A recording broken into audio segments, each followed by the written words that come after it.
Então foram a um lugar chamado Getsêmane. Ali chegando, disse Jesus a seus discípulos: Assentai-vos aqui enquanto eu vou orar. Levando consigo a Pedro, Tiago e João, começou a sentir-se tomado de pavor e de angústia.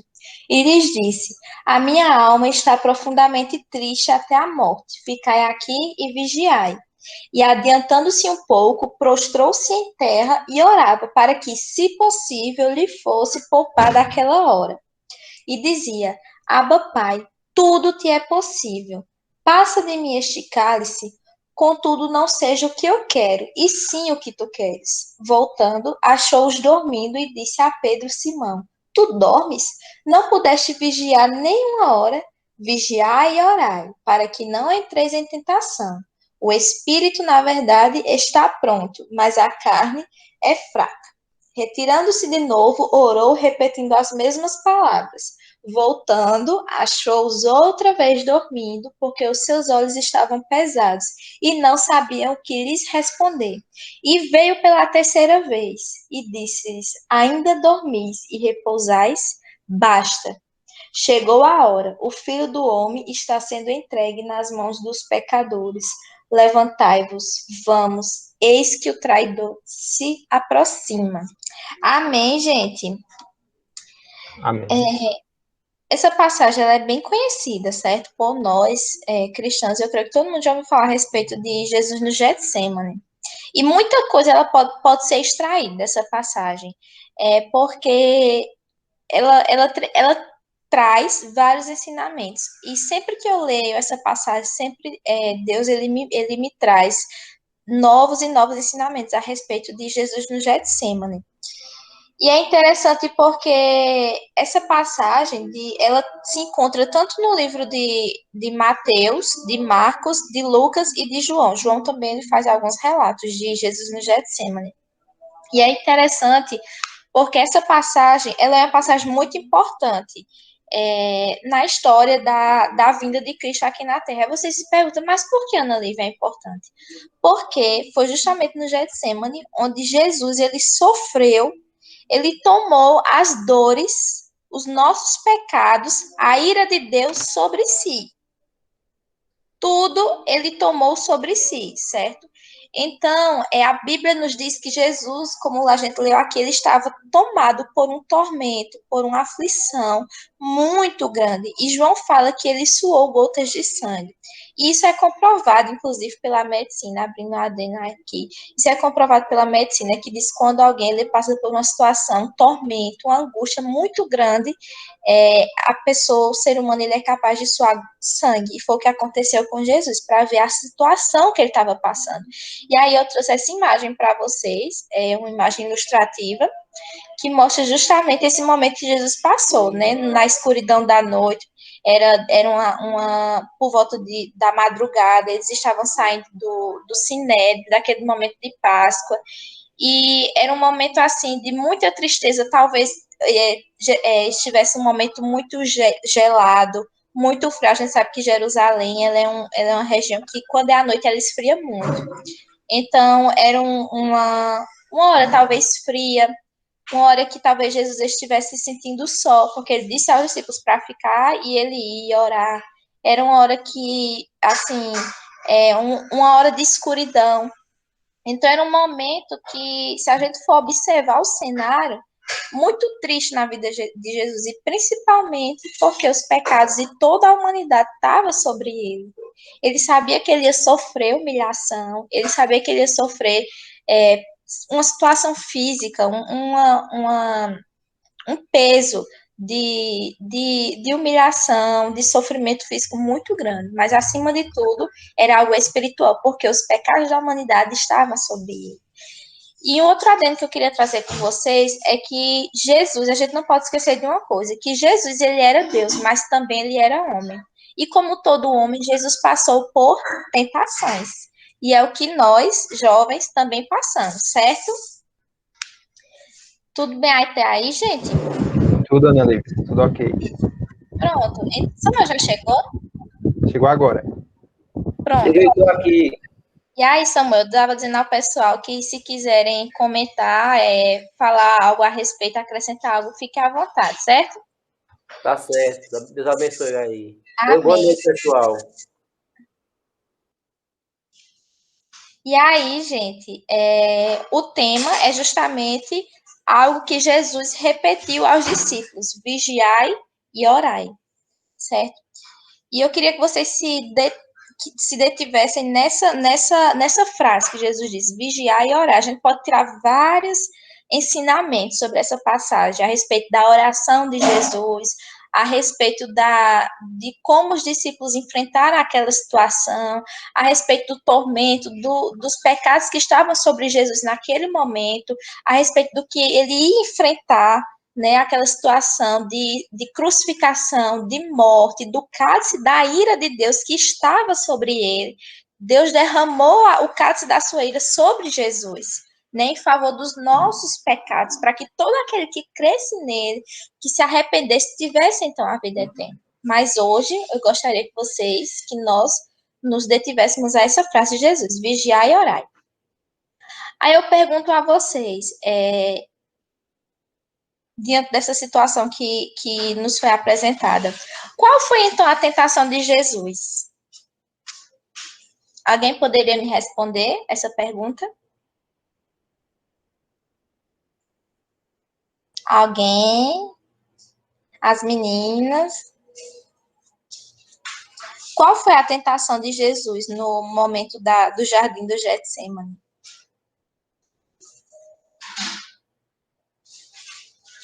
Gente,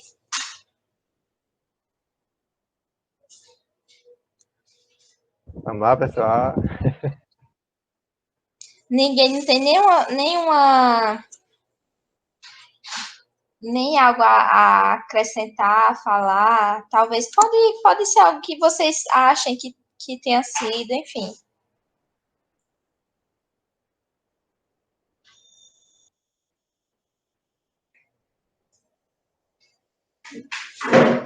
Nada? Gabi tá falando aí, Gabi? Liga aí.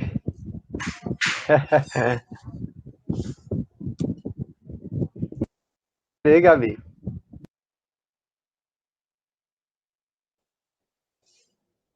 Cadê? Gabi? Acho que teve várias tentações, né? Sim, pode continuar. Eu não sei. Quais? Eu acho que foi, né? Não sei, porque teve a do deserto, né? Sim, Eu estava pensando no deserto. A do Getsemane, eu acho, eu vou chutar, não sei sim. se é. Eu acho que é aquela parte que Pedro, eu não sei se é, né?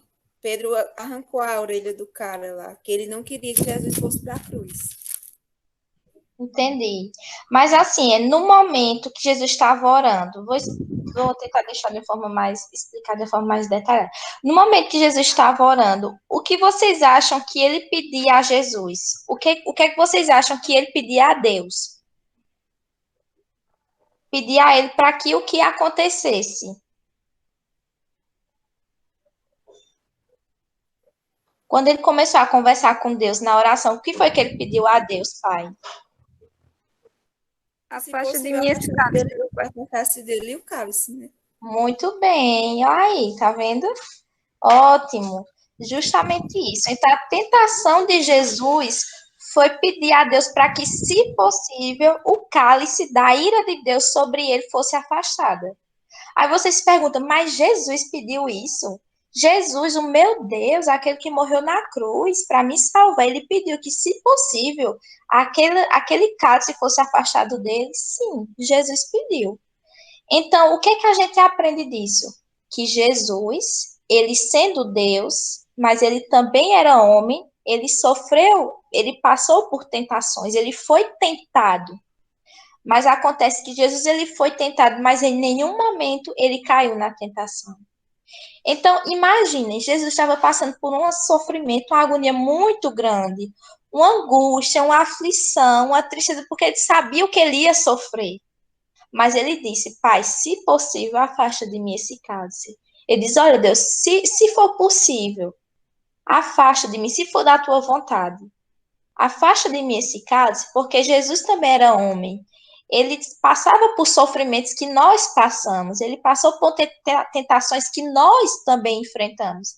Mas ele disse a Deus, no entanto, não seja feita a minha vontade, mas a tua vontade. Então, o que é que a gente aprende com isso?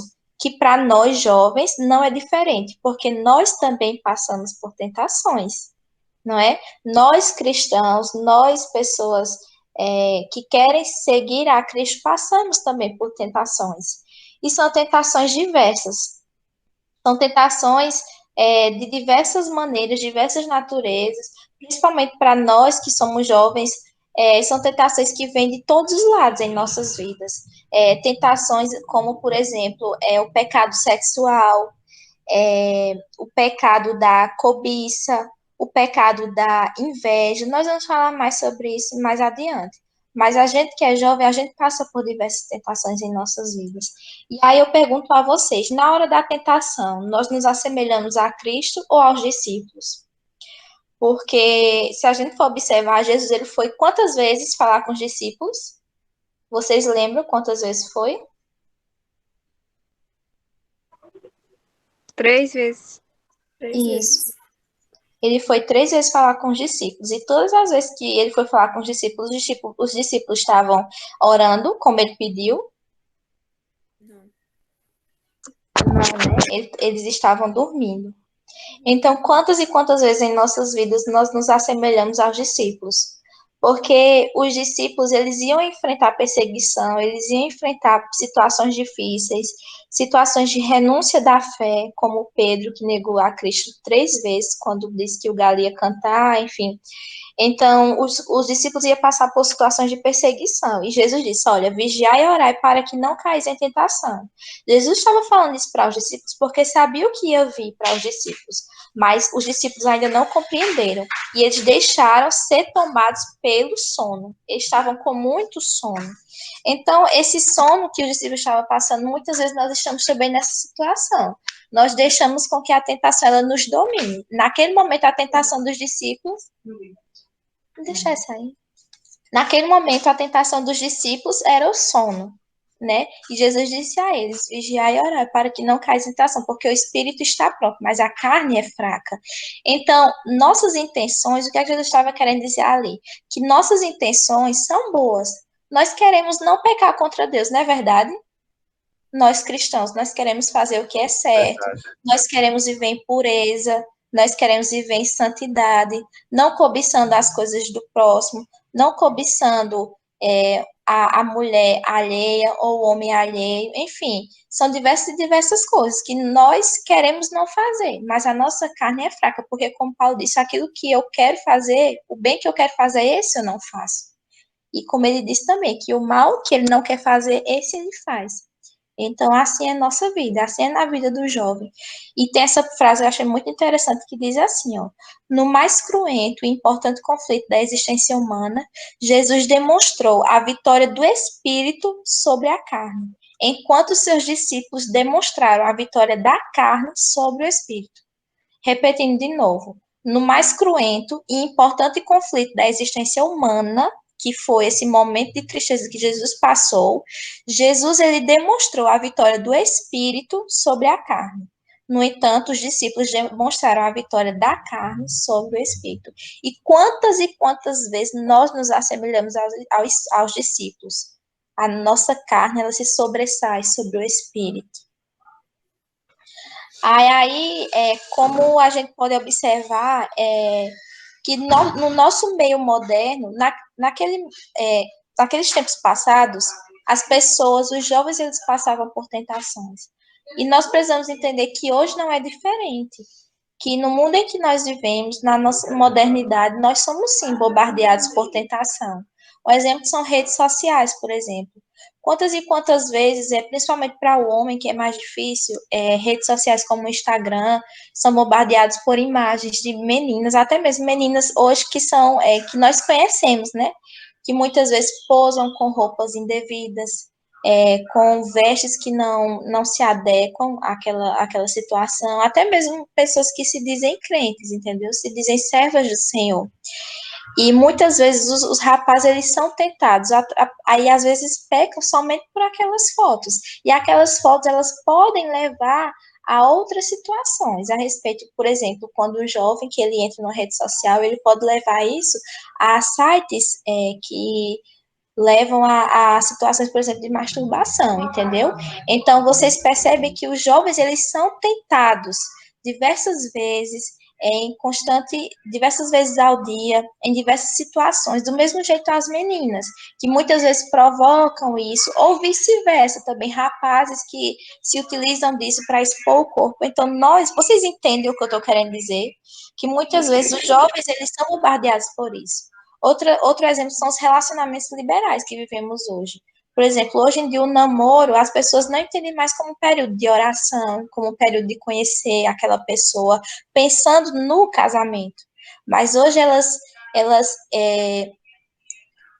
veem o namoro como um período apenas para satisfazer os prazeres momentâneos, os prazeres da carne, ou para satisfazer a própria carência, a carência de um companheiro, a carência emocional, a carência de alguém para compartilhar tristezas, aflições, às vezes até mesmo na idade que não era para ser. Então, e às vezes para a sociedade, aquilo é visto como normal. O sexo antes do casamento, um grande exemplo disso, hoje é a coisa mais normal do mundo, os filmes, as novelas, tudo leva o jovem para isso. Vocês entendem o que eu estou dizendo? Para essa vida de promiscuidade, essa vida que não agrada a Deus. E muitas vezes a gente se acostuma em ver isso, em observar essas coisas, acaba sendo normal, algo que não é, algo que é pecado diante da palavra de Deus. Então, essas são algumas das tentações que nós jovens passamos, que nós jovens enfrentamos nos dias atuais. E algo que nós precisamos entender é que vocês podem se perguntar, tá, Ana Lívia, mas você falou tanto em tentação, em fugir da tentação, mas o que eu ganho com isso, fugindo da tentação? E a Bíblia nos diz que se nós fugirmos da tentação em tempo oportuno, Deus ele nos exaltará também em tempo oportuno. Então, jovem, cristão, vocês que estão aí, sejamos fiéis ao Senhor, que possamos fugir da tentação, que possamos fugir da aparência do mal, para que em tempo oportuno Deus ele possa nos exaltar. E aí muitos jovens podem estar se perguntando, talvez vocês ou eu mesmo, mas Ana Lívia, e se eu cair na tentação?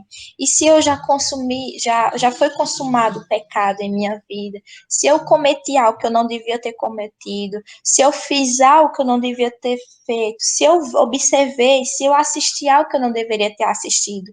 Se eu andei por caminhos errados que eu não devia ter andado? Se eu conversei conversas impróprias que eu não devia ter conversado? O que eu devo então fazer? Então a palavra diz que nós devemos nos arrepender e não cometer mais. E Deus, ele nos perdoa. Ele nos perdoa e nos livra das tentações que virão. Porque a gente sabe que tentações, elas vêm a todo momento. Um exemplo, eu também separei essa foto para vocês. Vocês podem estar imaginando que foto é essa. É uma foto que retrata a respeito da história de quem? Vocês imaginam? De quem seria na Bíblia, uma passagem na Bíblia? Quem? José do Egito. José do Egito, justamente. E é um grande exemplo, né? José jovem, na idade da virilidade, um homem bonito, um homem que aparentemente ele chamava a atenção, os olhos de quem o via. E ele estava num lugar distante, ele estava distante da sua família, distante dos seus, né? E a gente sabe que ele foi tentado pela esposa de Potifar. Mas a gente sabe que ele foi tentado pela esposa de Potifar, mas ele fugiu. Ele fugiu da tentação. Mas não por mérito de José, mas porque José ele buscava intimidade com o Senhor. Então, nós só conseguiremos fugir da tentação se nós buscarmos ter intimidade com Deus. Então, a gente observa uma história tão antiga, mas ao mesmo tempo parece ser tão atual a história de José, não é verdade? Principalmente para nós que somos jovens. Então, nós precisamos, assim como José, assim como Daniel também, seus amigos, que estavam em cativeiro, estavam escravizados num país que não era uma cultura totalmente diferente, um Deus que não era o Deus verdadeiro ao qual nós servimos, que eles precisavam adorar a imagem que foi imposta ali na frente para eles. E eles não se prostraram, eles permaneceram fiéis. Então, José, Daniel e outros exemplos na Bíblia existem de pessoas que realmente fugiram da aparência do mal. E aí vocês podem estar se perguntando, tá, Noliva, então diante disso tudo, como eu posso então estar em vigilância? E aí, gente, não tem segredo. A primeira coisa é a oração. Aí vocês perguntam, mas a oração como assim, Ana Lívia? É o que Jesus mostra, ele mostra claramente no Getsemane, como acho que foi Gabi ou Jean, não sei que citou, a respeito de Jesus no deserto, né? Jesus, ele orou, ele permanecia em, como é que eu posso dizer? Comunhão com Deus, ele tinha intimidade com o Senhor. Aí você se pergunta, mas por que orar? Por que orar? Porque é na oração em que nós somos moldados de acordo com a vontade de Deus. E aí, como eu botei esses 4 pontos, nós precisamos primeiro estar em constância na nossa oração. E a gente observa que Jesus, ele orava sempre. E nessa passagem mesmo, nós observamos que 3 vezes foram as vezes que Jesus orou e que sempre voltava para os discípulos estavam dormindo. O segundo ponto é que nós devemos ser sinceros na oração com Deus. Além da constância da oração, todos os dias nós precisamos orar, devemos ter nossas ações com Deus. O segundo ponto é que nós precisamos ser sinceros diante de Deus, como Jesus ele foi. O que foi que ele disse? Pai, a minha alma está profundamente abatida. Jesus ele foi com sinceridade. Então nós precisamos ser sinceros diante de Deus. Olha, Deus, eu sofro dessa tentação. O sapato aperta mais nessa área da minha vida. Eu sofro disso. Eu tenho problemas com isso. Então Jesus ele quer sinceridade. Ele quer sinceridade ele quer sinceridade na vida de cada um. Eu preciso ser sincera diante de Deus. Samuel precisa, Romário, Jeane, as Gabis, Mateus, todos nós precisamos ter sinceridade, porque é isso que Deus se agrada, né? E o terceiro ponto é que na oração nós precisamos exaltar Deus e humilhar a nós mesmos, como Jesus ele fez. Jesus sendo Deus, gente, ele sendo Deus, mas ele se prostrou ali, a cabeça no pó, se humilhou diante de Deus, dizendo que Deus... Mãe, fala baixo. Dizendo que Deus ele era soberano e que tudo ele podia fazer na vida dele. Então nós precisamos também exaltar Deus e nos humilharmos a nós mesmos em nossas orações. E o quarto e último ponto, não sendo menos importante, é a submissão à vontade de Deus na oração. Jesus, como eu disse a você, ele queria que a vontade, ele queria que a vontade dele fosse feita, não foi? Gente,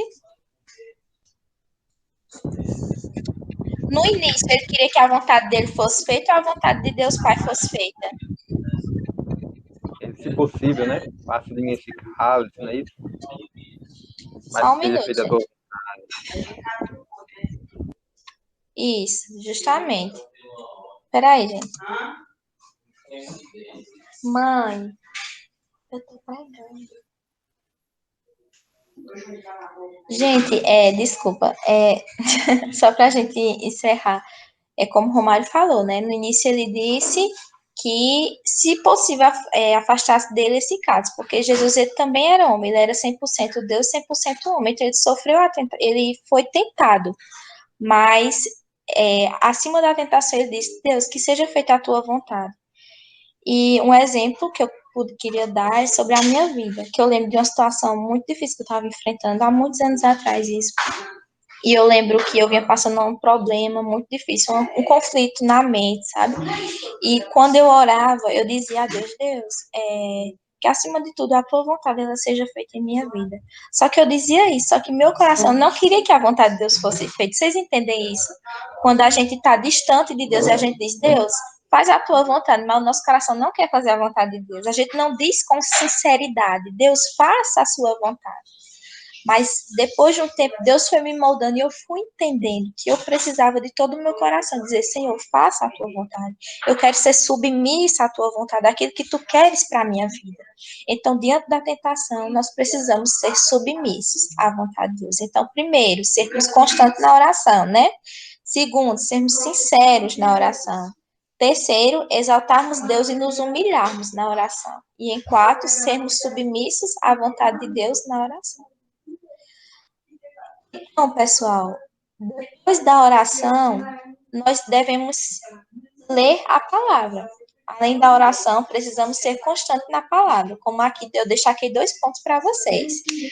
Leitura da palavra. Primeiro ponto, nós precisamos ser constantes. Ter uma vida diária de leitura da palavra. Não adianta ler a palavra só quando for para a igreja, só quando tiver uma pregação, quando alguém for pregar. Gente, não adianta.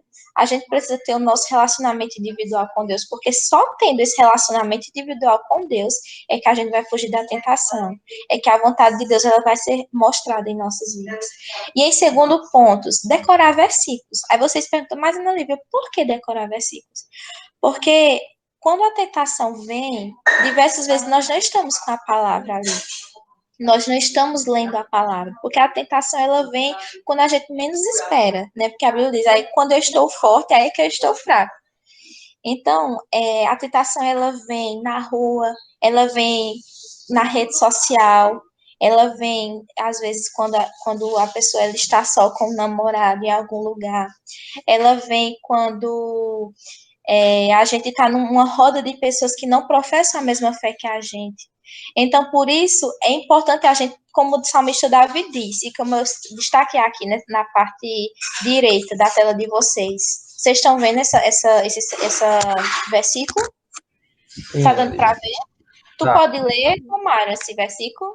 Ó, escondi a tua palavra no meu coração para não pecar contra ti. Amém. Então é justamente isso. O que é que Davi está falando ali? Que a palavra de Deus ela tem que estar enraizada em nosso coração, para que quando vier a tentação, a gente não possa pecar contra Deus. Então, uma grande estratégia é a gente decorar a palavra de Deus, a gente decorar versículos. E se a gente for observar Jesus, quando ele sofreu a tentação no deserto, ele lutou contra a tentação a partir da própria palavra de Deus. Quando Satanás vem até ele e diz, se tu és mesmo filho de Deus, pegue essas pedras, transforma em pão. E o que foi que ele disse? Nem só de pão viverá o homem. Então, ele usou a palavra de Deus para rebater Satanás, lutando contra a tentação daquele momento. E do mesmo jeito, quando Satanás disse para ele se lançar naquela altura que ele estava para ele se lançar, porque os anjos poderiam vir e segurar ele disse o quê? Não tentarás o Senhor teu Deus. Então, gente, para lutar contra a tentação, em primeiro lugar, nós precisamos orar, ter uma vida de oração. Em segundo lugar, nós precisamos ter uma vida de leitura da palavra de Deus, a ponto de que essa palavra, ela entre em nossos corações e ela cresça raízes. E que quando vier a tentação, ela esteja tão enraizada em nós que a gente possa fugir dela. E em terceiro ponto, além da oração, da leitura da palavra, nós precisamos, nós jovens, ter amizades sadias. Nós precisamos ter a companhia de pessoas que pensam da mesma maneira que a gente. Aí vocês podem estar se perguntando, mas Ana Lívia, então eu não vou ter amizade com pessoas que não são crentes, que não são cristãs. Veja bem, não é bem isso que eu estou querendo dizer, porque a Bíblia pede para que nós anunciemos, proclamemos o reino de Deus a essas pessoas. Então, não é para se isolar, mas é para ter amizades, pessoas que você possa conversar, que você possa ter a companhia de pessoas que pensem da mesma maneira que vocês. Um exemplo é Daniel. Talvez naquele momento que Daniel ele estava num país distante, a Bíblia não nos fala sobre isso, mas talvez a amizade que ele tinha com aqueles seus amigos, entre eles se ajudavam. Talvez eles orassem juntos, eles lessem a palavra de Deus juntos, certo? Então é importante que nós estejamos perto de pessoas que creiam no mesmo Deus que nós cremos. Porque quantas e quantas vezes, gente, eu digo por mim, nós estamos fora da igreja, por exemplo, numa faculdade, numa universidade, na escola, e quando a gente senta perto de pessoas que não são crentes, que não são cristãs, quantas vezes nós somos contaminados pelas conversas delas? E quantas vezes nós passamos a conversar o que elas estão conversando? E que são coisas que não agradam a Deus. E só depois a gente se toca. Então, por isso é importante. Amizades sadias. E esses são versículos, para encerrar, esses são versículos que falam a respeito de tentação e da maneira que nós devemos resistir a ela. Então, esse primeiro é Tiago 4,7, quando diz: sujeitai-vos, pois, a Deus, resisti ao diabo, e ele fugirá de vós. Gabi, tu poderia ler o segundo versículo, que eu destaquei? Qual delas? O segundo.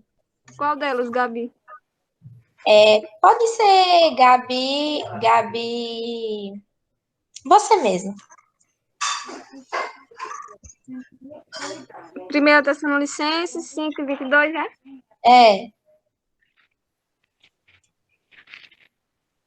Não, tá na tela. Absteve de toda a aparência do mal. Amém. Então, o que é que diz? Outras passagens diz fugir da aparência do mal. Ou seja, não é nem do mal, mas é da aparência, daquilo que pode nos levar ao mal. Né? Então, olha como a Bíblia ela explica a gente de que quando a gente observar que aquilo vai nos levar vai nos tentar a cometer o pecado, nós precisamos fugir.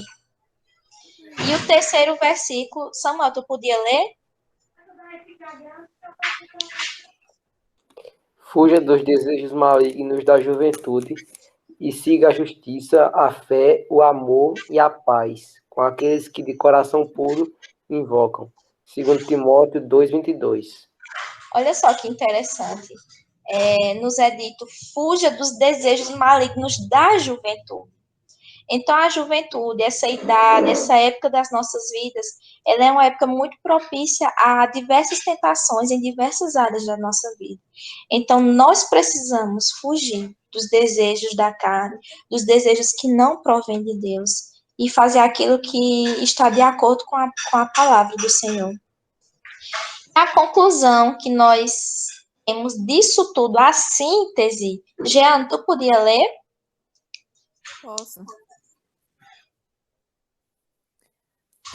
Esteja vigilante e em oração, para que, quando vier a tentação, você esteja pronto para fugir dela. Assim, em tempo oportuno, Deus lhe exaltará. Amém. Então, isso é a conclusão de tudo aquilo que a gente leu. Gente, qual o segredo, então, para fugir da tentação? É a vigilância e a oração, como Jesus disse. Vigilância e oração. Precisamos estar em alerta diante da aparência do mal, não é nem do mal, diante da aparência. E precisamos ter uma vida de oração. Porque só quando estamos cheios de Jesus, só quando estamos cheios do Espírito Santo e estamos vazios de nós mesmos, é que nós podemos, assim, fugir da tentação. E como essa última frase, assim, em tempo oportuno, Deus lhe exaltará.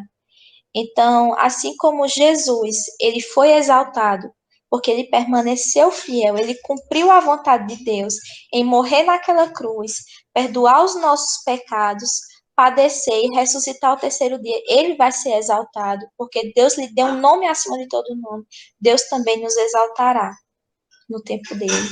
Então, que a gente confie, descanse, e quando estiver difícil, seja na área que você estiver passando, um momento de tentação, eu não conheço o coração de ninguém, né? Cada um sabe onde o sapato aperta, cada um sabe onde a tentação vem, a gente tenta resistir, mas que a gente possa, nesses momentos, ler a palavra, como foi dito, decorar versículos, orar, estar diante da presença de Deus, para que a gente fuja da tentação.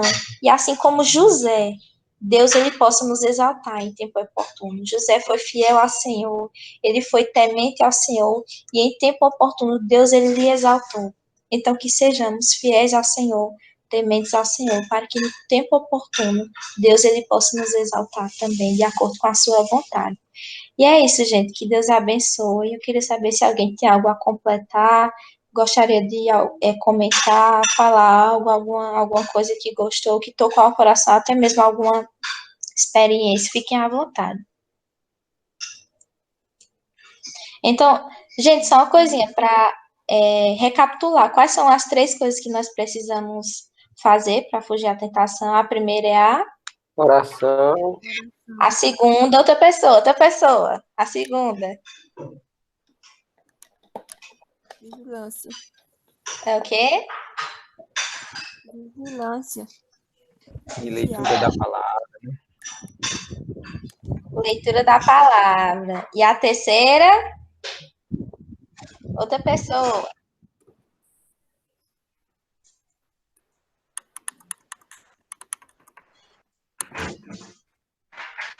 A terceira? está em vigilância. Vigiar. Amizades sadias. Amizade sadia. De novo, a primeira, Oração. segunda, Vigilância, né? Leitura da palavra leitura da palavra. E a terceira, é a vigilância. Amizade. amizades amizade. sadias. Que a gente veio logo primeiro. Oração, palavra e vigilância. E a amizade sadia. Isso. É Vou fechar aqui o slide para eu ver vocês.